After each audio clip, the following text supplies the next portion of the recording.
नमस्कार, मेरा नाम है शिवम और आप देखना शुरू कर चुके हैं एसकेएम योगा। और एसकेएम योगा के तत्वाधान में चलाए जाने वाले इस विशेष उपक्रम जिसके माध्यम से हम सभी गीता जी के अध्ययन को सीख रहे हैं, जान रहे हैं, देख रहे हैं। कुछ आप भी सीख रहे हैं, कुछ मैं भी सीख रहा हूँ। हालांकि शिक्षा तो जीवन का एक ऐसा आधार है जो हमेशा अनवरत गति से चलती रहती है। आज नया वर्ष शुरू हो रहा है, आंग्ल नव वर्ष है। तो सबसे पहले मैं आप सभी को शुभकामनाएं प्रेषित करता हूं। 2023 जो वर्ष है, इसकी शुरुआत हो चुकी है। जनवरी महीने का प्रथम दिन है। क्योंकि पिछले 4-5 दिनों से मैंने एक भी वीडियो नहीं बनाई थी। इसके पीछे कारण ये था कि भगवान उवाच, यानी कि अब जो है दूसरे अध्याय के 11वें श्लोक के माध्यम से श्री भगवान जो है वो अपनी वाणी को शुरू करते हैं। जब ये शुरुआत हो रही है तो ऐसी शुरुआत में हम सभी को सर्वप्रथम थोड़ा सा समय लेना होता है। समय लेना इसलिए होता है क्योंकि मैं पिछले कई वर्षों से अनवरत गीता जी का अध्ययन कर रहा हूँ। हालांकि सन 2011 में जब हम शिक्षा लिया करते थे हम सभी, तो उन दिनों भी गीता की कक्षा विशेष तौर पे चलाई जाती थी। तब से लेके आज तक अनवरत कभी ना कभी किसी ना किसी माध्यम से गीता जी का अध्ययन होता रहता है। लेकिन हर दिन एक नई प्रासंगिकता हमें देखने को मिलती है। जब ये नई प्रासंगिकता हमें देखने को मिलती है तो हम अपने जीवन को ये समझा पाते हैं कि आखिर गीता जी उत्कृष्ट पुस्तकों में से एक किस प्रकार से है। मेरे को कई सारे विषयों पे वीडियोस अभी बनानी है।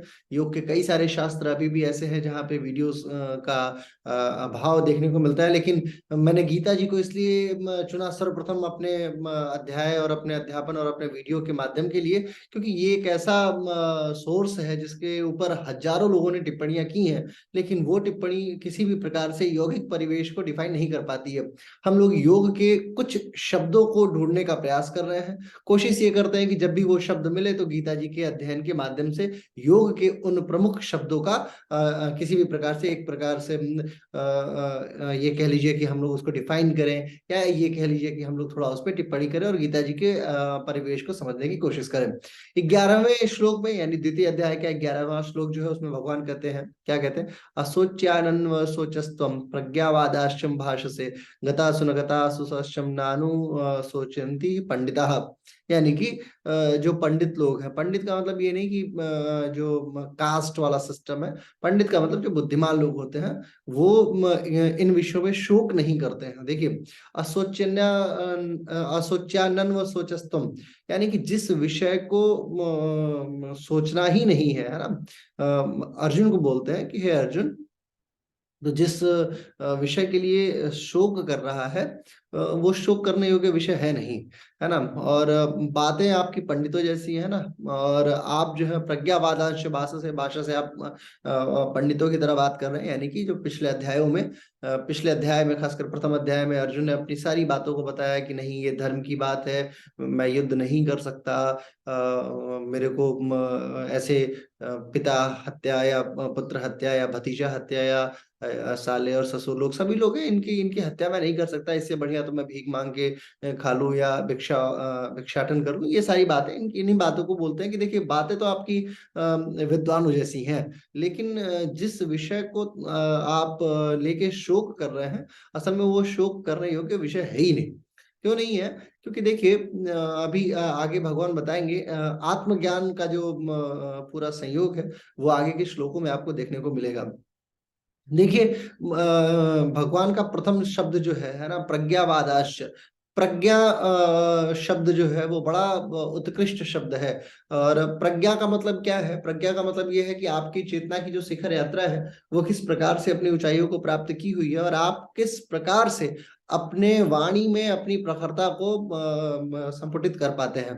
शब्दों में जब आप गीता जी के संपूर्ण परिवेश को देखेंगे तो शब्दों में बहुत जगह पे ऐसा हुआ है कि जहाँ पे दो विद्वान आपस में बातें करते देखे हैं। अगर आप पूरे महाभारत को देखें गौर से तो एक ऐसा भी वाक्य आया है, कहानी के तौर पे अगर मैं आपको बताऊं, कि जब इंद्र और देवता देवराज इंद्र जो है वो कर्ण के पास आए हुए हैं, वहां पे प्रज्ञा वाक्पटुता बहुत अच्छे से देखने को मिलती है। कैसे मिलती है? हमें ये समझना होगा कि जब इंद्र आते हैं तो ऐसा नहीं है कि कर्ण को पता नहीं है कि वो इंद्र नहीं है, कर्ण को पहले ही पता था। इसलिए पता था क्योंकि कर्ण जो थे वो सूर्यपुत्र थे, और एक दिन पूर्व जब युद्ध के लिए जब मांगने के लिए इंद्र आने वाले थे, तो सूर्यदेव प्रकट हुए और उन्होंने बोला कर्ण से कि कर्ण, तुम गलती से भी अपने कवच और कुंडल का दान मत करना, कवच और कुंडल का दान मत करना, क्योंकि इंद्र आएंगे और इंद्र आके तुम्हें मानेंगे।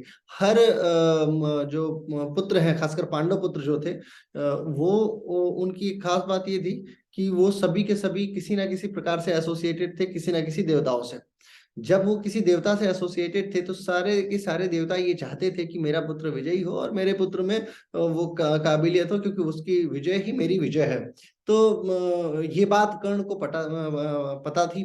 जब कर्ण के समक्ष देवराज इंद्र आए अगले दिन, तो कर्ण ने बोला भी कि आप मांगिए, आपको क्या चाहिए। उसे पता है कि इनको क्या चाहिए, लेकिन उस दौरान ये जो प्रज्ञावादिता चल रही है, इंद्र देवराज इंद्र की नजरें उस समय नीची थीं। उन्हें पता था कि वो ये गलत करने जा रहे हैं, बावजूद इसके वो दैवी कार्य में सहायक थे। और दैवी कार्य हेतु इंद्र ने कर्ण से बोला कि आप मुझे अपना कवच और कुंडल दे दीजिए। प्रज्ञावादिता इसी शब्द में आती है। इंद्र के जो शब्द थे वो पूरी तरीके से प्रज्ञावादिता के ही शब्द माने जाएंगे, क्योंकि जो बातें उन्होंने कर्ण को बताई है वो बातें बिल्कुल एक तरीके से कहा जाए कि वो बिना चेतना की शिखर यात्रा के संभव नहीं है। कर्ण इन बातों को जानते हैं, उन्हें ये लगता है कि मैं दानवीर हूं और मैं दान करूंगा चाहे किसी भी परिस्थिति में हो।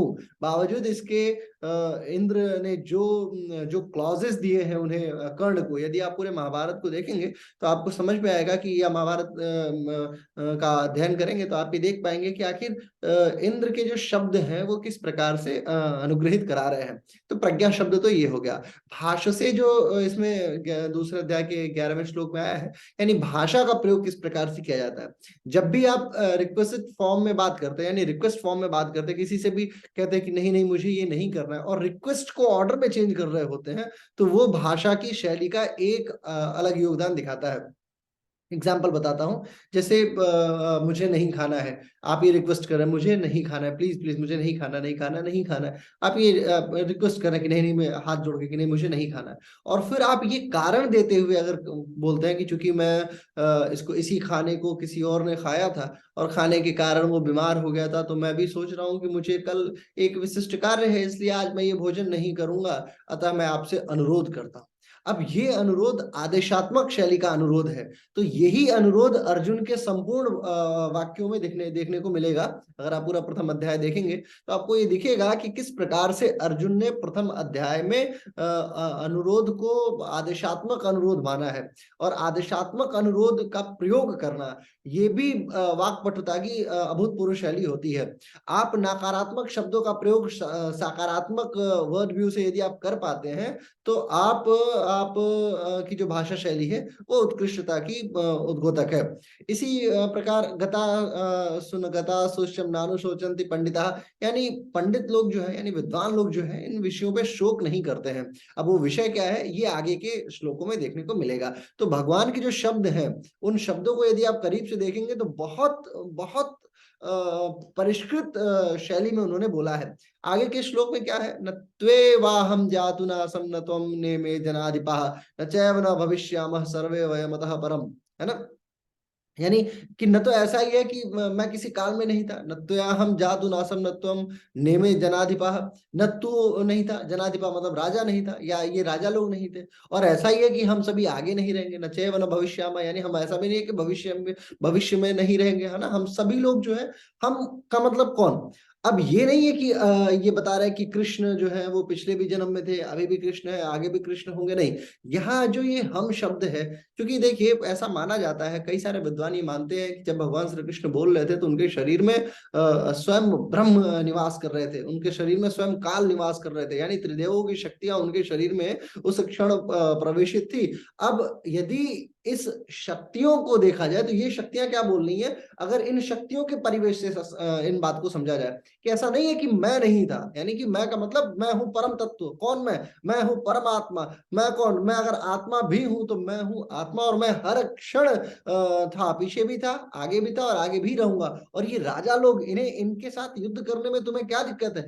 ये अपने अपने कर्म फल, अभी आगे कर्म फल का भी सिद्धांत आएगा तो आप देखेंगे, ये बता रहे हैं कि नहीं, इनके लिए शोक मत कीजिए, ये लोग तो अविनाशी हैं। अभी 16वें श्लोक में आप देखेंगे, 16वें श्लोक में, दूसरे अध्याय के 16वें 17वें श्लोक में ये सब देखने को मिलेगा। ये लोग बताएंगे कि ऐसा नहीं है कि आप जिन लोगों के लिए शोक कर रहे हैं, ये लोग बड़े मतलब हमेशा ये इन्वॉल्व नहीं रहने वाले हैं, ये आज हैं और कल भी ये रहेंगे।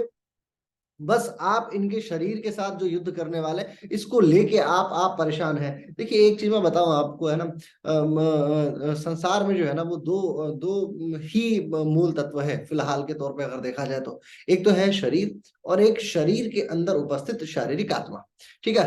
अब ये दोनों ही विषय जो है वो अशोच्य है। अशोच्य का मतलब क्या है कि ना तो आप शरीर का कुछ कर सकते हैं क्योंकि वो है विनाशी, और ना ही आप आत्मा का कुछ कर सकते हैं क्योंकि वो है अविनाशी। अब जो विनाशी है उसका आप क्या कर पाएंगे? कितनी भी परिस्थितियां आप बना लीजिए, कितना भी दिमाग लगा लीजिए, आप विनाश होने वाली चीज को रोक नहीं पाएंगे। यानी इस शरीर को प्रतिक्षण बढ़ने वाली ये जो शरीर है, प्रतिक्षण जो बूढ़ी होने वाली ये शरीर है, इसके ऊपर आपका कंट्रोल ही नहीं है। बाकी कंट्रोल को छोड़िए, मैं आपसे एक बात बताता हूं, शरीर के अंदर 3 प्रकार की पेशियां होती हैं, मसल्स। तीनों मसल्स में से 2 मसल्स को तो आप चलिए फिर भी कंट्रोल कर लेते हैं, लेकिन जो थर्ड मसल्स है, यानी कार्डियक या हार्ट मसल्स जो होती है, उसको जो जिसे हम बोलते हैं ना, जैसे 3 प्रकार की मसल्स, वॉलेंट्री, इनवॉलेंट्री और कार्डियक मसल्स जो होती है, तो कार्डियक मसल्स को जो अनैच्छिक पेशी है, ऐच्छिक पेशी है, चलिए उसको तो किसी भी प्रकार से आप रोक पा रहे हैं, लेकिन जो हृदय पेशियां हैं उन पे ही आपका कंट्रोल नहीं है। इनफैक्ट अगर मैं आपसे बोलूं कि आप अपने कान के निचले हिस्से को हिला के बता दीजिए बिना हाथ प्रयोग किए, यानी आप इसको मूव करा दीजिए, जैसे हाथ को हम लोग ऐसे कर पा रहे हैं, है ना, घुमा पा रहे हैं, ऐसे आप कान को कर पाइएगा क्या? तो आपका तो इस फिजिकल बॉडी पे कंट्रोल नहीं है, इतना कंट्रोल नहीं है कि आप अपने कान के निचले हिस्से को भी मूव करा सके। तो यदि ये परिस्थिति है आपके समक्ष में, तो सोचिए आप का क्या कंट्रोल है आपके शरीर के ऊपर? आप इस परिस्थिति को किस प्रकार से कंट्रोल कर पाइएगा? बार बार भगवान श्री कृष्ण जो है वो अर्जुन से यही बात बोलते हैं कि ये परिस्थितियां बहुत विषम है, और तुम जिन बातों के लिए शोक करने की कोशिश कर रहे हो ये संभव ही नहीं है। ये तो धर्म युद्ध है, और धर्म युद्ध का होना स्वाभाविक है, और तुम इस परिस्थिति को रोक नहीं पाओगे किसी भी प्रकार से। इसलिए अपने कर्मों का निर्वहन करते हुए युद्ध की ओर अग्रसर हो जाओ। जब आप अविनाशी विनाशी चीज के ऊपर कंट्रोल नहीं कर पा रहे हैं, तो जो अविनाशी है उसका तो मतलब सोचना ही छोड़ दीजिए, आप आत्मा तक तो पहुंच ही नहीं सकते। और एक बात जान लीजिए, यहीं पे एक प्रश्न आएगा, अभी आगे आप देखेंगे, आगे के श्लोकों में आएगा एक प्रश्न, अभी उन विषय पे बात करेंगे हम लोग कि किस प्रकार आखिर ये आत्मा अविनाशी है, तो बार बार इसको शरीर की जरूरत क्या पड़ जाती है। बहुत इंटरेस्टिंग टॉपिक है, आगे ईश्वर से बहुत सारे सवाल हम लोग भी पूछेंगे, बहुत सारे बातों को जानने की कोशिश करेंगे। 13वां श्लोक जो है ना, देहिनो अस्मिन् यथा देहे कौमारम यौवनम जरा, है ना, यानी ये तो देह जो है ये, इसमें बालकपन, कौमारम यानी बालकपन, यौवनम यानी जवानी, जरा यानी वृद्धावस्था होती है, तथा देहांतर प्राप्ति धीरस्त्र न मुह्यति, है ना, वैसे ही अन्य शरीर की प्राप्ति होती है। और उस विषय में धीर पुरुष जो होते हैं, यानी जो धीर गंभीर, एक शब्द आता है ना धीरता, जो जिनके अंदर धीरता होती है, ऐसे लोग कभी भी मोहित नहीं होते, यानी कि उन्हें बड़ा परेशान नहीं होना होता है वृद्धावस्था, युवावस्था और बालकपन को देख के। जो धीर पुरुष होते हैं वो स्थिर बने रहते हैं, स्थित प्रज्ञ बने रहते हैं। अब यही बात आएगा फिर अगेन की नाशी, अविनाशी, विनाशी, ये शब्द जो है ये किस प्रकार से है, आखिर हमारी शरीर जो है वो क्यों बढ़ती रहती है, आखिर शरीर को हम स्थिर क्यों नहीं कर सकते, क्यों हम हम सभी मृत्यु को प्राप्त करें? ऐसा नहीं हो सकता कि हम किसी प्रकार से मृत्यु को कंट्रोल कर लें। तो ये इसके पीछे भी कहानी है बड़ी अच्छी, मैं आपको सुनाता हूँ। अश्वत्थामा ने क्या किया कि ये पांचों पांडव थे, इनकी हत्या करने के लिए, चूंकि दुर्योधन को मार दिया था भीम ने, और गदा युद्ध के सामान्य नियमों के विपरीत जाके मारा था, और कमर पे मारा, कमर के नीचे युद्ध मारा था, जिसके कारण से उनकी जंगा जो है वो टूट गई थी। तो जब जंगा टूट गई थी तो दुर्योधन ने अपने मित्र अश्वत्थामा से कहा कि मित्र, मुझे इन पांडवों की हत्या देखनी है, तभी मैं निर्वाण को प्राप्त होऊंगा, यानी मैं मृत्यु को प्राप्त होऊंगा। जब ये बात अश्वत्थामा ने सुना, तो अश्वत्थामा ने कहा कि ठीक है, मैं जाता हूं, अभी नियमों के विरुद्ध ही जब युद्ध हो रहा है, तो मैं रात्रि के समय ही इन पांडवों की हत्या कर दूंगा। क्योंकि पांच पांडवों के पांच पुत्र भी थे, तो ये गए और वो बच्चे सो रहे थे, इन्हें लगा पांडव ही सो रहे हैं, तो अश्वत्थामा ने पांचों लोगों की हत्या कर दी। पांचों लोगों की हत्या कर दी। बाद में पांडव पहुंचे वहां पे, और उस समय भगवान श्री कृष्ण ने बोला कि तुमने ये बहुत गलत किया। तो फिर इन्हीं बातों को देखते हुए फिर जो अर्जुन की पुत्रवधू थी, यानी कि जो अभिमन्यु की वाइफ थी, तो अभिमन्यु की वाइफ के पेट में भी एक गर्भ पल रहा था। तो इसने ब्रह्मास्त्र चला दिया अश्वत्थामा ने। अब ब्रह्मास्त्र चला दिया तो वो गर्भ में पल रहा बच्चा मृत्यु को प्राप्त हो गया। लेकिन बाद में भगवान श्री कृष्ण ने उसे वापस से पुनर्जीवित किया था, जो बाद में राजा परीक्षित के नाम से बहुत फेमस हुए थे। लेकिन अश्वत्थामा को एक श्राप और आशीर्वाद दोनों दिया। कहा भगवान श्री कृष्ण ने कि मैं तुम्हें श्राप देता हूं कि तुम चिरंजीवी हो जाओगे। चिरंजीवी का मतलब आप मृत्यु को प्राप्त नहीं करेंगे, आपकी शरीर, अब जब आप मृत्यु को प्राप्त नहीं करते तो आपकी शरीर जो है वो स्थित नहीं रह जाती है। और शरीर, क्योंकि मनुष्य योनि में थे, ईश्वरीय योनि में तो थे नहीं, जैसे कृपाचार्य भी चिरंजीवी माने जाते हैं, जैसे हनुमान जी भी माने जाते हैं, लेकिन ये लोग साधना की शक्ति से बहुत आगे बढ़ चुके थे। अब एक गलती के कारण से अश्वत्थामा को ये अभिशाप मिला, और अश्वत्थामा आज भी जीवित है, अपने वृद्धावस्था को, अत्यंत वृद्धावस्था को, जीर्णावस्था को प्राप्त करके धीरे धीरे वो चल रहे होंगे, और वो चिरंजीवी है। लेकिन शरीर जो है वो नाशवान है। तो शरीर का तो ह्रास होता जाएगा। ये हाथ जो है, ये जो चेहरा है, चेहरे पे जो चमक है, ये चमक धीरे धीरे धीरे धीरे डाउन होती चलती चली जाती है। शरीर, हड्डियां, अस्थि, मांस, मेद, मज्जा, ये सब का सब विनाशी है, और सबका विनाश होना है। इसलिए बताते हैं भगवान श्री कृष्ण की ये जो है ना, इसमें धीर पुरुष जो है, धीरस्त्र न भूयति, यानी धीर पुरुष जो होते हैं वो मोह नहीं करते इन चीजों का, कि मुझे शरीर से बड़ा प्रेम है। अच्छा, अर्जुन को ये बातें क्यों बता रहे हैं? क्योंकि अर्जुन को युद्ध करना है। और अर्जुन को युद्ध किसके लिए करना है?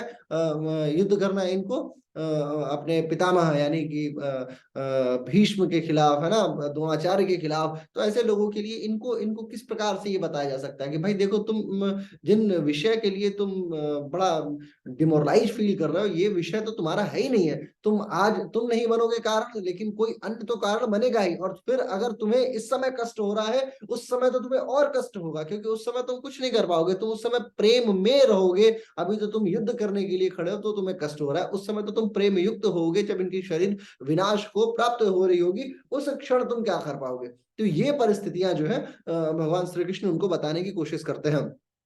14वें श्लोक में है, मात्र स्पर्शार्तु कौन्तेय शीतोष्ण सुख दुख दुखदाह, यानी कि शीत और उष्ण, यानी कि जो परिस्थितियां होती हैं, देखिए या तो सुख है या दुख है ना, या तो प्रकाश है या अंधकार है। अब ये दर्शन इतना इतना बड़ा दर्शन है ना, ये शीतोष्ण सुख दुखदाह जो दर्शन है, यानी कि शीत और उष्ण, है ना, मतलब बोलते क्या, हे कौन्तेय, हे कुंती पुत्र, सर्दी और गर्मी, सुख और दुख देने वाली जो इंद्रिय और विषय है ना, वो विनाशील है और अनित्य है। इसलिए आपको उन दोनों को सहन करना चाहिए, है ना। आप उन दोनों परिस्थितियों को सहन कीजिए। क्या बोलते हैं? आगम पैनो नित्या भारत, यानी आप इन परिस्थितियों को सहन कीजिए। और ये शीत और उष्ण, अब देखिए शीत और उष्ण का क्या है, इसके पीछे बड़ा बहुत विशाल दर्शन है।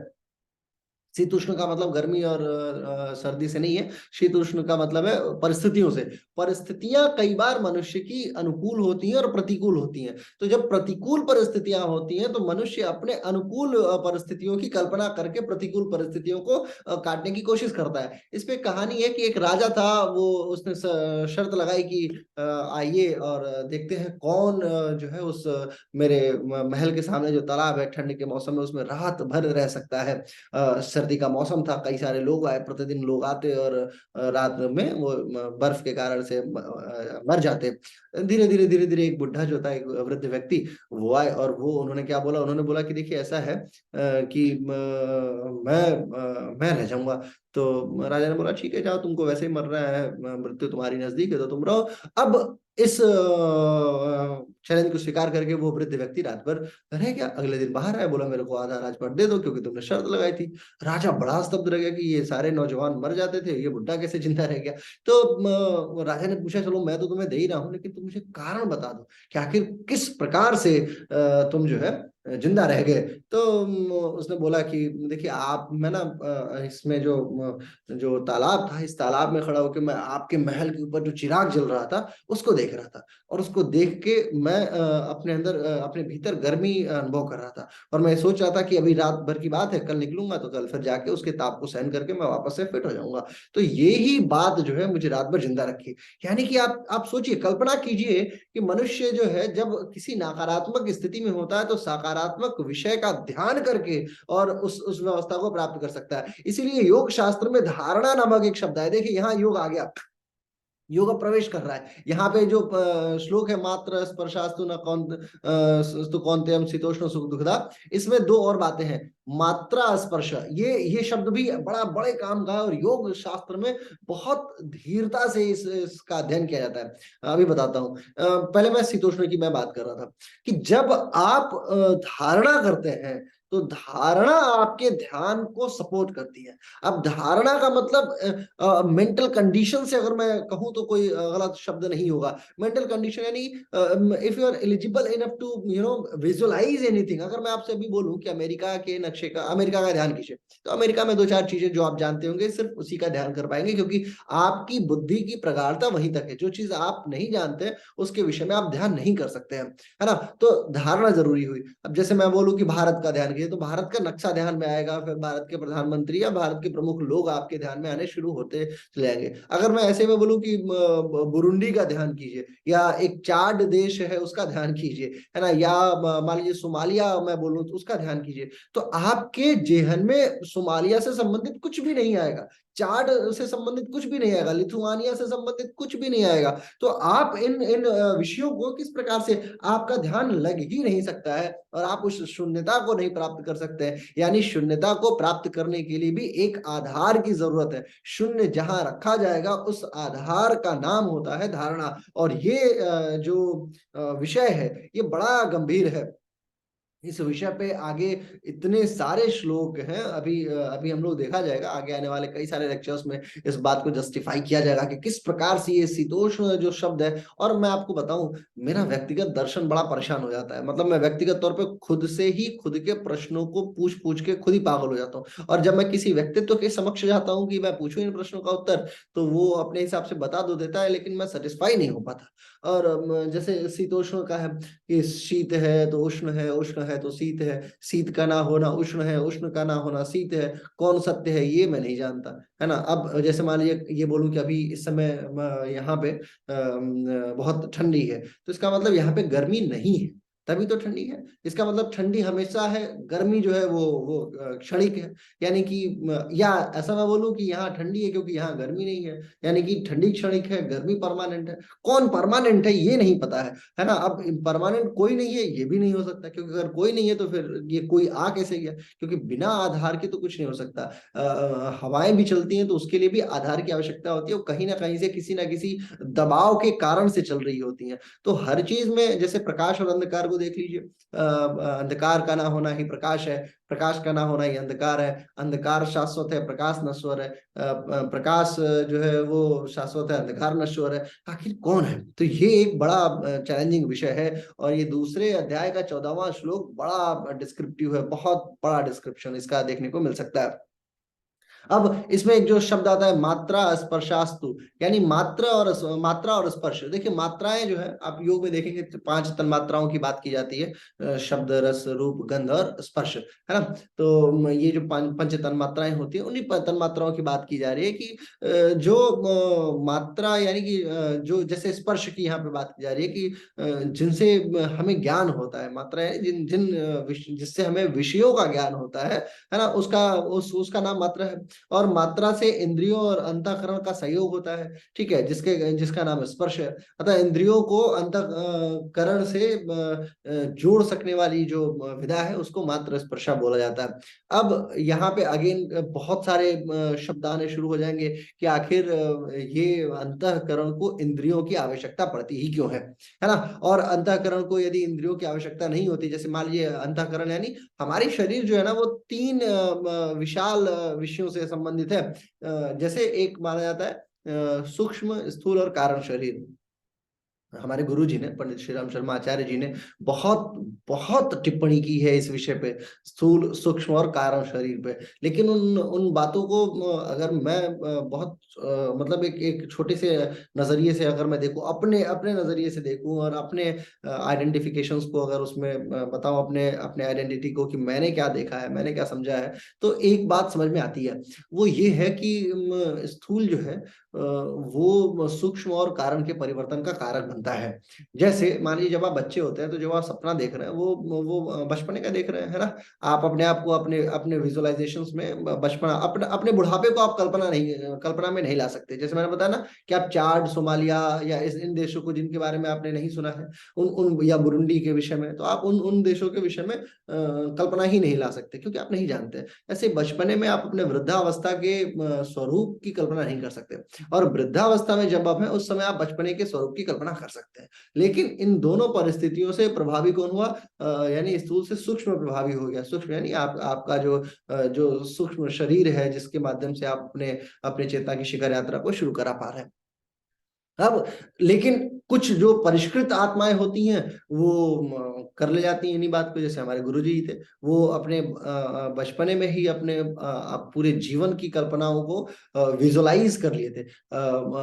फुटप्रिंट्स तो नहीं प्राप्त किए, लेकिन फुटप्रिंट्स तो कोई नहीं प्राप्त करता है। फुटप्रिंट्स का मतलब ये है कि ये करना है, इसकी बात मैं कर रहा हूँ कि जैसे सन 2000 में ये करूंगा, 2002 में ये करूंगा, ऐसा फुटप्रिंट किसी को नहीं मिलता। लेकिन एक एक क्लियर हो जाता है, कॉन्सेप्ट क्लियर है कि मुझे करना क्या है, पूरे अलोंग लाइफ टाइम मुझे क्या प्राप्त करना है। तो यही जो है स्थूल जो है वो सूक्ष्म को, और सूक्ष्म जो है वो कारण को मूव करा देता है। तो दूसरे अध्याय का 14वां श्लोक योग के विद्यार्थियों के लिए एक बहुत डीप मीनिंगफुल लेके आता है, और मेरे तरफ से भी इम्पोज्ड है कि अगर आप लोग कभी भी योग शास्त्र में गीता जी को लेके आते हैं या गीता जी के अध्ययन को ऐड करते हैं, तो दूसरे अध्याय का 14वां श्लोक तो आप जरूर अथवा ब्रॉड में देखिए इसको, है ना। आइए 15वें श्लोक की तरफ चलते हैं। 15वें श्लोक में आता है कि यम ही न व्यथयन्ते पुरुषम पुरुषर्षभा। पुरुषर्षभा बड़ा यूनिक शब्द माना जाता है गीता जी का। सम दुखम सुखम धीरम सोमामृत्वाय कल्पते है। क्योंकि हे पुरुष श्रेष्ठ, सुख दुख को समान समझने वाले धीर पुरुष ये इंद्रियों और विषयों के संयोग से व्याकुल नहीं होते, नहीं न व्यथनते, है ना, ये व्यथित नहीं होते। पुरुषम पुरुषर्षभ, है ना, जो पुरुष श्रेष्ठ होते हैं। सम दुख सुख धीरम, है ना, जो धीर लोग होते हैं वो सुख दुख से, क्योंकि अगर आप इनके संयोग से यानी इंद्रियों और विषयों के संयोग से व्याकुल हो गए तो आप मोक्ष के लिए योग्य नहीं होंगे। मोक्ष यानी व्याकुल नहीं करते, वो मोक्ष के योग्य होता है। जो जैसे मान लीजिए जो व्याकुल होता है वो मोक्ष के योग्य नहीं है ना। अब जो व्याकुल नहीं हो रहा है इंद्रियों और इंद्रियों का जो विषय है और सुख दुख से संबंधित जो चीजें हैं, है ना, समावस्था की बात की गई है। अभी इसी अध्याय में आगे आगे आएगा, आप देखिएगा 48वें से 50वें श्लोक तक में, है ना, कि आप सम स्थिति को प्राप्त कीजिए, है ना। जो अगर आपको मोक्ष प्राप्त करना है, मोक्ष की प्राप्ति, एक चैलेंज मैं आपको भी बता देता हूँ, आगे एक चैलेंज आएगा ये कि कर्म की परिभाषा देते हुए भगवान श्री कृष्ण ने योग की परिभाषा दी है, योग शब्द को आने नहीं दिया है, यानी जो योग हम करते हैं, यानी जो अष्टांग योग है वो वाले योग की परिभाषा भगवान श्री कृष्ण ने नहीं दी है, ऐसे कई सारे विद्वानों ने माना है। जब जिन विद्वानों ने इन बातों को माना है उन्हीं का उत्तर दूसरे अध्याय का 15वां श्लोक है। यहाँ पे ही भगवान ने बोल दिया है कि मोक्ष की प्राप्ति करना जिनका उद्देश्य होता है, वो व्यक्ति जो है वो इंद्रिय और इंद्रिय के विषय और सुख दुख से अपने आप को कभी भी संबंधित नहीं कराता है। यानी कि कहीं ना कहीं जो है ये डायरेक्ट संबंध किस बात से हो गया, हमारा योग शास्त्र से संबंध हमारा यहीं से शुरुआत, मतलब यहीं से हमें मिलना शुरू हो जाता है। दूसरे अध्याय का 14वां श्लोक, दूसरे अध्याय का 15वां श्लोक जो है वो योग शास्त्र की शुरुआत मानी जाती है। नासतो विद्यते भावो न भावो विद्यते सतः उभरो अपि दृष्टोन्त स्त्वन योस्त्य तत्वदर्शिभिः, है ना। मतलब ये है कि जो नस्तो विद्यतो भावो न भावो विद्यते सतः, है ना, असत वस्तु की जो सत्ता नहीं है वही, उसका मतलब ये नहीं कि सत्य का अभाव नहीं है। इस प्रकार दोनों का जो तत्व है ना वो तत्व ज्ञानी पुरुषों के द्वारा देखा गया है। ये बड़ा डीप है दूसरे अध्याय का श्लोक, असत वस्तु की जो सत्ता नहीं है। देखिए असत वस्तु की सत्ता का मतलब क्या है। कई बार ऐसा होता है हमारे जीवन में कि हम ये देख रहे होते हैं कि हमारे समक्ष जो है वो असत्यता को हम परिमार्जित मान लेते हैं। हमें ये लगता है कि नहीं ये ही सत्य है। फॉर एग्जाम्पल मैं आपको बताऊं कि जैसे हमें आत्मा से मुलाकात करने का, यानी हमें आत्मा को समझने का समय पूरे जीवन में नहीं मिलता है। हम अपने शरीर का कितना ध्यान रखते हैं, प्रतिदिन नहाना धोना, है ना, बहुत अच्छे से अपने केशों को ठीक रखना, अपने मुख मुख को ठीक रखना, और हर हर अंगों का जो है विशिष्ट ध्यान दिया जाता है। लेकिन फिर भी जो है हम अपने आत्म शरीर को कभी भी ध्यान से नहीं देख पाते हैं, है ना। जो जैसे देखिए एक बात आप देखिए, संसार जो है ना वो दृश्यमान है परंतु सिर्फ एक बार, है ना। ये इसके परिवर्तन की बात आप इस प्रकार से कल्पना कीजिए कि जैसे आपको लग रहा है कि आप प्रतिक्षण यात्रा में है। जैसे भूत वर्तमान और भविष्य को यदि हम लोग देखा जाए तो भूत वर्तमान और भविष्य जो है वो तीनों में भूतकाल एक लॉन्ग टर्म है, जितना आप जीवन जी के आए हैं वो है आपका भूतकाल। उसके बाद का जो भूतकाल है, यानी उसके पहले का जो भूतकाल है, जैसे मान लीजिए मैं अगर मान लीजिए कि फॉर एग्जांपल अगर मेरा जन्म सन 2022 में हुआ है, तो 2022 के पहले का जो भूतकाल है वो मेरे लिए क्या है, वो पराभूत है। पराभूत का मतलब कि मैं उस विषय को पढ़ सकता हूँ, विजुअलाइज कर सकता हूँ, लेकिन मैं एक्चुअल उसके उसके उसके प्रोसेस को नहीं समझ सकता, है ना, कि किस किस प्रकार की स्थितियां रही होंगी 2022 से लेके, जब मेरा जन्म हुआ है तब से लेके और अभी तक, तो मैं उन बातों को समझ सकता हूँ, वो मेरा भूतकाल है। और आगे वाले आने वाला जो भविष्य है जो अनिश्चित है, जिसकी गारंटी नहीं है, और भविष्य के विषय में कोई 100% श्योर नहीं हो सकता, चाहे वो कितना भी बड़ा भाष्यकार क्यों ना हो। तो जब अगर आप भविष्य के विषय में कल्पना नहीं कर सकते, भूत आपका ऐसा ही है, तो वर्तमान कितना है। अब वर्तमान जो है वो है क्षणिक। क्षणिक का मतलब सेकंड के 100वें हिस्से के बराबर है आपका वर्तमान। अब अगर सेकंड के 100वें हिस्से के बराबर आप जीवन जी रहे हैं, तो उस जीवन को जीने में आपको सोचिए कौन, आपकी शरीर क्या कर पाएगी, आपकी आत्मा ही जो कर पाएगी वो कर पाएगी, क्योंकि वो इतनी सूक्ष्म है आपकी आत्मा कि अगर आप मेरे शरीर को मान लीजिए कितने भी शीशे की जार में पैक कर दीजिए, जब मेरी मृत्यु होगी तो मेरी आत्मा उन सबको पार करके बड़े आराम से बाहर निकल जाएगी, आप उसको कैद नहीं कर सकते। तो सूक्ष्मता की ये पराकाष्ठा समय की सूक्ष्मता से डील कर सकती है। आपकी ये नश्वर शरीर जो है, जो विनाशी शरीर है, ये नहीं डील कर सकती है। तो यही बात बता रहे हैं कि असत वस्तु की जो सत्ता नहीं है, और इसका मतलब ये नहीं कि सत्य का अभाव नहीं, नासतो विद्यते भावो न भावो विद्यते है सत्य, है ना। यानी कि जो सत्य है, यानी जो सत्व तत्व है, सत्व क्या है, आपकी आत्मा जो है वो सत्व है ना। ये इसको तत्वज्ञानी पुरुषों ने जाना है। तत्वज्ञानी का मतलब जो तत्व, अब देखिए विज्ञान में तत्व की परिभाषा आती है ना कि पदार्थ है, सूक्ष्म पदार्थ है, पदार्थ दो प्रकार का है, तत्व है ना। तत्व जो है वो शुद्ध पदार्थ में बनता है और फिर अशुद्ध पदार्थ में। तो इसका एक बड़ा डिस्क्रिप्शन है। हमारे एक सर हुआ करते थे, दुर्गा सर, वो हमेशा केमिस्ट्री में शुरुआत जब भी करते थे तो वो इसी से करते थे कि तत्व है मतलब पदार्थ, फिर तत्व, शुद्ध तत्व, अशुद्ध तत्व, है ना, फिर उसमें कार्बन, बेरिलियम, और फिर इस प्रकार से चीजों को बांटा करते थे। उस समय भी इन बातों का हमें ध्यान था कि जो तत्व की मात्रा है, तत्व ज्ञानी जो लोग होते हैं वो किस तत्व को जानते हैं, वो सत्व को जानते हैं। और सत्य तत्व क्या है, आपकी आत्मा है या फिर परम दैवी सत्ताएं हैं। तो ये भी एक बहुत बड़ा डिस्क्रिप्टिव शब्द है। एक बात सोचिए, सामान्य आदमी जब बोल रहा होता है तो कुछ भी बोल रहा होता है कि चलो ठीक है, ये ऐसे है, वह ऐसे है। लेकिन जब स्वयं ईश्वर बोल रहे हैं तो ईश्वर के शब्दों की सारगर्भिता की कल्पना कीजिए। वो किस क्षण में क्या बोल रहे हैं, अपने आप में वो ब्रह्मवाणी है, और ये आसान शब्द नहीं है। देखिए, मैं कई सारे ईश्वरों की वाणियों को मैंने मैंने सुना है,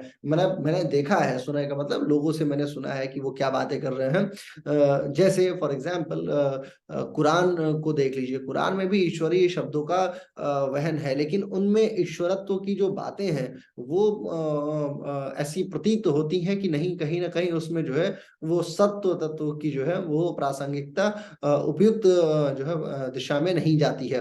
उपयुक्त दिशा में का मतलब ये है कि उसमें कई सारे ऐसे कलमा हैं, कई सारे ऐसे सोर्सेज हैं। ऐसे ही आप जैसे आप ईसाई लोगों के शब्दों का देख लीजिए, उनमें भी कई प्रकार ऐसी टिप्पणियां हैं कि जो ये प्रतीत कराती हैं कि कहीं ना कहीं मानवता के विषय में ज्यादा बातें हैं, मानवीय या सत तत्व के विषय में बातें कम है। तो ये जीवन शैली का एक बहुत बहुत बड़ा इम्पैक्ट है गीता के ऊपर, अगर हम देखें तो, कि यहाँ पे सत्य तत्व की जो बातें होती है, जिसको तत्वदर्शी लोग जानते हैं, उस विषय में ज्यादा बातें होंगी। अभी आप आगे के श्लोकों में देखिएगा क्या बोलते भगवान, अविनाशी तु तद्विधि ये न सर्वमिदं ततम विनाशमव्यस्यास्य न कश्चित कर्तुम अर्हति। यानी आप उसको नाश रहित, अविनाशी तो तद्विधि, यानी आप उसको नाश रहित जानिए जिसमें संपूर्ण जगत जो है वो दृश्यमान है। यानी ये संपूर्ण संसार जो है इसका नाश तय है ना। इस अविनाशी का विनाश करने में कोई भी समर्थ नहीं है। और जो जो संसार है उसका तो विनाश तय है, लेकिन जो अविनाशी है ना, यानी कौन, अपनी आत्मा परमात्मा, जो आत्मा है वो अविनाशी है। और संसार में इस पूरे संपूर्ण विश्व में ऐसी कोई भी विधा नहीं है जो इस अविनाशी तत्व का विनाश कर सके, यानी आत्मिक तत्व का विनाश कर सके। पहले ये माना जाता था, डाल्टन आए थे, और भी बोरबरी और भी बहुत सारे ऐसे विद्वान आए थे जिन लोगों ने कहा कि जो है वो अणु जो है वो सबसे छोटी विधा है। उसके बाद माना कि नहीं, परमाणु जो है वो है, और परमाणु का विनाश नहीं किया सकता। बाद में परमाणुओं का विनाश करके परमाणु बम बना लिया इन्हीं लोगों ने, तो परमाणु का भी विनाश किया। फिर इलेक्ट्रॉन, प्रोटॉन, न्यूट्रॉन, इस तरीके की संरचनाएं है। तो धीरे धीरे ये अंदर मतलब 10⁻⁻19 तक तो प्रवेश कर चुके हैं वैज्ञानिक लोग, ऐसा माना जाता है। अगर मैं देखूं, अगर मैं नॉन केमिस्ट्री और बिना किसी सोर्स के आधार पे बोलूं, तो 100⁻1000 माइनस में अगर आप चले जाएंगे तो भी शायद आपको आत्मा ना मिले।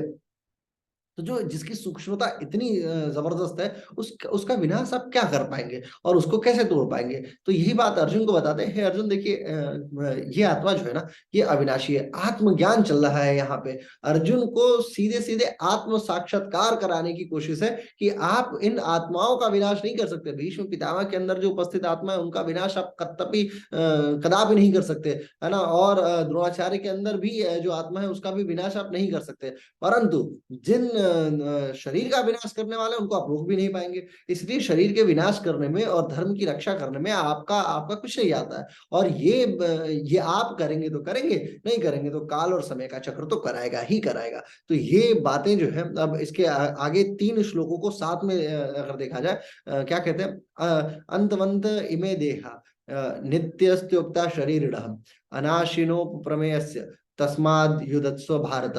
यानी ये जो नाश रहित है, अप्रमेय है, नित्य स्वरूप है, ये जीवात्मा है। ये जो अप्रमेय, देखिए अप्रमेय का मतलब जो प्रमा का मतलब समझते हैं, प्रमा का मतलब प्रमाण। प्रमाण योग का शब्द है, योग के विद्यार्थी इसे जानते होंगे। प्रमाण जो है प्रत्यक्ष अनुमान आगमा तेन प्रमाणानि, जो अष्टांग योग में आता है, प्रमाण विपर्य विकल्प निद्रा स्मृति, उसी में का एक शब्द है प्रमाण। प्रमाण का है प्रमाण विपर्य विकल्प निद्रा स्मृति में प्रमाण प्रत्यक्ष अनुमान आगमा तेन प्रमाणानि, यानी प्रत्यक्ष अनुमान और आगम से जिसको हम महसूस कर सके वो प्रमाण है। तो उसी विषय में कह रहे हैं कि ये जो इसके अलावा जो चीज है ना, ये सब नाशवान है। इसलिए हे भरतवंशी, आप जो है युद्ध कीजिए। ये जो नाश रहित है, अप्रमेय है, नित्य स्वरूप है ना, इसके विषय में बता रहे हैं। देखिए कुल मिलाकर बात वही है कि शरीर का तो नाश तय है, आप उसको रोक नहीं पाएंगे। और आत्मा जो है वो आपके कितने भी आप बड़े धनुर्धर योद्धा है, उस पे आपका कोई कोई वो नहीं है, कोई कंट्रोल नहीं है। तो आप किसी भी परिस्थिति से इन पे कंट्रोल नहीं कर पाएंगे। तो ये युद्ध मतलब ये कंडीशन अर्जुन के सामने आती है कि आपको युद्ध करना चाहिए, है ना। अब आगे क्या बोलते हैं, एनम वेत्ति हंतारम यश्चैन मन्यते हतम उभौ तौ न विजानितो नायम हंति न हन्यते है। यानी जो इस आत्मा को मारने वाला समझता है ना, वो इसको मरा हुआ ही मानता है, ठीक है। और वे दोनों ही नहीं जानते, क्योंकि ये आत्मा वास्तव में न तो किसी को मारेगा और न किसी के द्वारा मारा जाएगा। यानी अगर आप ये समझ रहे हैं कि आपकी आत्मा ने द्रोणाचार्य की आत्मा पे हमला किया और द्रोणाचार्य की आत्मा का नाश कर दिया, तो ये आपकी मूर्खता है। न तो आपकी आत्मा आप कभी युद्ध करेगी और न उस आत्मा को मारेगी, क्योंकि ये दोनों सोर्स एक ही सोर्स इनका एक ही है ना। शरीरों का युद्ध है ये, और शरीरों के माध्यम से, क्योंकि आत्मा को जरूरत होती है किसकी, इंद्रियों की। और बिना इंद्रियों के आत्मज्ञान भी, देखिए एक बात मुझे बताइए, अगर मैं आपसे पूछूं कि चलिए अभी हम सभी लोगों की मृत्यु हो रही हो, तो अगर आपकी आत्मा और मेरी आत्मा आपस में बात करें, तो हम क्या बात करेंगे? यही बात करेंगे कि आपकी आत्मा आत्म दरिद्र है, या उसने कुछ ज्ञान प्राप्त किया है, आत्मज्ञान प्राप्त करके मर रही है। तो आप ये बताएंगे कि नहीं सर, ऐसी स्थिति नहीं है, हम आत्म दरिद्र होकर मर रहे हैं, या कुछ नॉलेज हमने प्राप्त किया है जीवन में। ये थोड़ी हिसाब होगा कि आपने कितना पैसा जमा किया, आपने क्या क्या किया आपने। आप ये बताइए कि आपने आपकी आत्मा को कितना सुख दिया है, आपकी आत्मा तृप्त कब हुई है ना। एक होता है ना कि मन भर गया, जैसे पिज्जा खा रहे हैं तो उसमें पिज्जा खाते खाते पेट भर गया तो मन भर गया, है ना। पेट भर गया फिर मन भर गया। कई बार ऐसा होता है कि यार पेट तो भर गया लेकिन मन नहीं भरा, है ना। कई बार ऐसा होता है कि मन और पेट दोनों भर गया, लेकिन कई बार ऐसा होता है कि यार आत्मा तृप्त हो गई। गर्मी की, भीषण गर्मी के दौरान जब आपको पानी मिलता है, आपकी शरीर जब आनंद का अनुभव कर रही होती है, तो उस दौरान जो तृप्ति प्राप्त होती है वो एक काइंड ऑफ, हालांकि वो भी मन की और पेट की और शरीर की तृप्ति है, लेकिन फिर भी काइंड ऑफ आप उस समय कह सकते हैं कि आपकी आत्मा तृप्त हो गई उस ठंडे पानी को, शीतल जल को प्राप्त करके। तो ये, अच्छा शीतल जल के विषय में जब आपको ये पता चल जाता है कि शीतल जल पेट के लिए खराब है, बावजूद उसके आप पीते हैं, उस समय तो तृप्ति होती है, लेकिन आपके अंदर एक प्रश्न चिन्ह लगा रहता है कि नहीं, ये तृप्ति तो यार आत्मा तृप्ति नहीं, हालांकि अच्छा लग रहा है लेकिन ये आत्म तृप्ति नहीं है। तो ये समस्त कंडीशन जो है वो भगवान श्री कृष्ण बताते हैं। 20वें श्लोक में भी इसी प्रकार का, न जायते म्रियते वा कदाचि न्यायं भूत्वा भवति वा न भूयः अजो नित्यं शाश्वतोऽयं पुराणो हनन्ते हन्यमाने शरीरः। यानी ये जो आत्मा है, ये तो न किसी काल में जन्म लेता है, न ही मरता है, न उत्पन्न होकर फिर से ही मरने वाला है, क्योंकि ये अजन्मा है, नित्य है, सनातन है, पुरातन है। अजो नित्यम शाश्वतोऽयं पुराणो न हन्यते हन्यमाने शरीर। यानी ये तो न मरेगा, न जन्म लिया है ना, इसके ये कहीं आएगा जाएगा नहीं। ये आपको ऐसा लगता है कि ये आत्मा जो है वो इधर उधर आ रही है, जा रही है। और 20वां श्लोक जो है दूसरे अध्याय का, इसको भी मार्क आउट करके रख लीजिए, क्योंकि ये रेफरेंस के तौर पे हजारों जगह यूज किया जा सकता है। ये जो है, न जायते मन्यते वा कदाचि न्यायं भूत्वा भावति वा न भूयः अजो नित्यम शाश्वतोऽयं पुराणो न हन्यते हन्यमाने शरीरे। यानी कि ये शरीर जो है, इसके शरीर के अंदर जो आत्मा है ये ना, ये तो न जन्म लेता है न मरता है, और जो शरीर है उसका तो मरना जो है वो तय है ना। आत्मा क्या है, अजन्मा है, नित्य है, सनातन है, पुरातन है। और आप तो शरीर के अंदर उपस्थित है, इंद्रियों के माध्यम से क्यों जन्म लिए हैं, आत्मा क्यों आपके शरीर के अंदर आई है, और इस परिवर्तनशील संसार में क्यों है। इनफैक्ट ये संसार ही परिवर्तनशील है। अगर आपको ये लगे कि ये यहाँ का वातावरण ये सब रिजिड है, ऐसा कुछ भी नहीं है। ये समस्त का समस्त ब्रह्मांड परिवर्तनशील है। खुद स्वयं पृथ्वी अपने स्थान पे नहीं टिकती है, वो कंटिन्यू घूम रही है, ऐसे ब्रह्मांड घूम रहा है, ऐसे समस्त चीजें जो है वो चलायमान है, परिवर्तनशील है। तो आप इस परिवर्तन के खिलाफ क्यों जा रहे हैं? आप इस परिवर्तन को कुछ नहीं कर पाएंगे, और आपकी सत्ता इस परिवर्तन के ऊपर कंट्रोल नहीं कर पाएगी। इसलिए आप ये बात जान लीजिए कि आपको युद्ध करना ही होगा। आगे 21वें 22वें श्लोक में भी इन्हीं बातों का है, वेद विनाशम नित्यम एव, है ना। आगे आगे श्लोकों में हम लोग इस विषय को जानेंगे, देखेंगे कि किस प्रकार भगवान जो है वो अर्जुन को मोटिवेट करते चले जाते हैं। आत्मा, एक 3 बातें हमने जानी इस 10 श्लोकों के माध्यम से। मैं एक बार इसे कंक्लूड करता हूं, ये कि सबसे पहले भगवान श्री कृष्ण जो है वो अर्जुन को ज्ञान देना शुरू करते हैं। एक शब्द आया प्रमाण, है ना, एक शब्द आया स्पर्श से संबंधित। 2 योग के शब्द मिले हमें बहुत अच्छे। एक तो क्या हो गया, स्पर्श की मात्रा, स्पर्श मात्रा जो शब्द आया है उसके विषय में भगवान ने बोला है। इसी प्रकार से भूयः जो शब्द आता है ना, वो भी योग का शब्द है। फिर प्रमाण जो शब्द है वो भी योग का शब्द है, यानी योग में उसका प्रयोग किया जाता है। 15वां श्लोक तो अत्यंत उपयोगी है, 14वां श्लोक अत्यंत उपयोगी है, जिसमें सुख दुख और जरा मृत्यु की बात की जा रही है, तो वो भी एक जो है वो शीत और उष्ण की जो बात है, वो भी एक बहुत महत्वपूर्ण उदाहरण है। तो ये फिलोसॉफिकल अप्रोच है। अंत में भगवान श्री कृष्ण ने आत्मा के विषय में बहुत सारी बातें बताई हैं कि आत्मा जो है वो किस प्रकार से हमारी जो है वो अविनाशी है, और इस आत्मा का उपयोग आप अपने जीवन के दौरान कभी भी आत्मज्ञान प्राप्त करने के अलावा हंत्वा के तौर पे नहीं कर सकते, यानी किसी की हत्या करने के लिए आप अपने इस आत्म शरीर का प्रयोग नहीं कर सकते हैं। तो यही संपूर्ण जो है वो सार सम्मत अगर देखा जाए तो दूसरे अध्याय के 10वें श्लोक में, 10 श्लोकों में है, 11वें से लेके और 20वें श्लोक तक। तो आगे आने वाले समय में हम लोग गीता जी के पाठ को जारी रखेंगे, और यदि कोई प्रश्न हुआ करे तो आप मुझे बता दिया कीजिए। हालांकि बहुत सारे प्रश्न आए हैं मेरे पास में, एक बार मैं 18वां अध्याय को समाप्त कर लूं, फिर कोशिश करूंगा कि आपके सभी प्रश्नों का उत्तर दूं। कई सारे प्रश्न तो महाभारत जी को लेके हैं। महाभारत जी में इतने सारे लोगों का प्रश्न है, इतना सारा प्रश्न है कि मैं बड़ा व्यथित रहता हूँ। और इन प्रश्नों को देख के मुझे लगता है कि लोग किस प्रकार सोचते होंगे कि आखिर ये चल क्या रहा है ना। जैसे कर्ण को मार दिया, दुर्योधन को मार दिया, ये गलत किया, वो गलत किया, इन सारी बातों का उत्तर है मेरे पास में। तो एक बार हम लोग ये अध्याय पहले समाप्त कर लें, फिर थोड़ी सी टिप्पणी में आपके प्रश्नों के उत्तर देने पे भी जरूर करूंगा। अब आदेश दीजिए मुझे। बहुत बहुत आभार, धन्यवाद, नमस्कार।